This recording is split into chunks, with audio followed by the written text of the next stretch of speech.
Los Angeles, California, March 3rd, 1991. After a basketball game and a few drinks, Rodney King, a black man, decided to call it a night.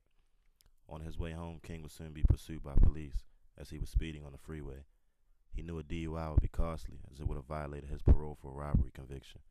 With the dilemma of a high-speed chase or a DUI, King makes his move, fleeing the police from the highway to the neighborhoods.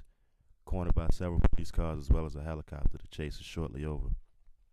Officers would attempt to subdue him, but King would resist. His refusal to be cuffed would cause an officer to use a taser gun. After being tasered, King refuses to stay down, resulting in officers switching to batons. Over and over, baton after baton, King is brutally beaten. One of the most vicious beatings of an individual we've ever seen, sparing no part of Rodney's body. They hit me in the face, y'all, but to them it ain't nothing, just a friendly game of baseball. The beating is recorded by an innocent bystander who happens to have a camera. Evidence airs over 27 times a day as the world watches, in shock of how lucky Rodney King is, or how lucky some others may not have been. The thoughts of future brutality victims, I can see it now. When I stepped out the car, they slammed me. Goddamn, y'all, who got the camera? Goddamn, y'all, who got the camera? Rodney King is barely recognizable by his own friends after this incident. LA Representative Maxine Waters voiced shock but not surprised as she labeled it the order of the day in LA, as African Americans dealt with this daily. Then in April 1992, two words would turn the city upside down. Not guilty. All four officers were brought on charges and all four were acquitted. Riots began as the city remained stunned, beginning in the 77th Street area, South Central LA, Florence and Normandy, with citizens angry with the officers as well as the jury. I can't trust a cracker in a blue uniform, stick a nigga like a unicorn. Go to Simi Valley and surely somebody knows the address of the jury. Who do we turn to when we're no longer protected by those sworn to protect?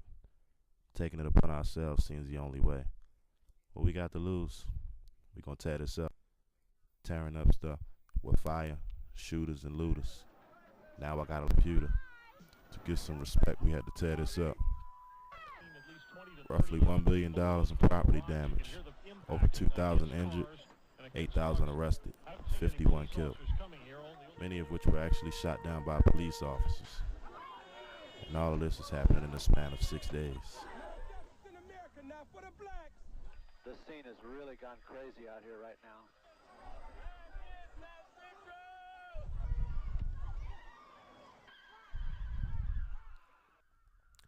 Police Chief Daryl Gates drew criticism for his controversial comments after the riots.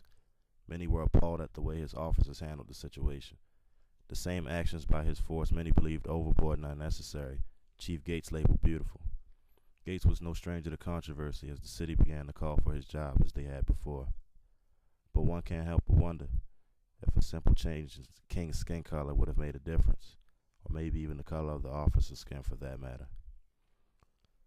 24 years, but see, I got life. Sorry, Mike. It does matter if you're black or white, because I'm up against the black and white. The city is divided and the LAPD turned to the one man that can turn everything around. The man once beaten but now needed, Rodney King. The cause to the problem would be the answer to the solution, as King uttered at his speech those famous words. I just want to say, can we all get along? Can we get along? Can we stop making it horrible for the older people and the kids?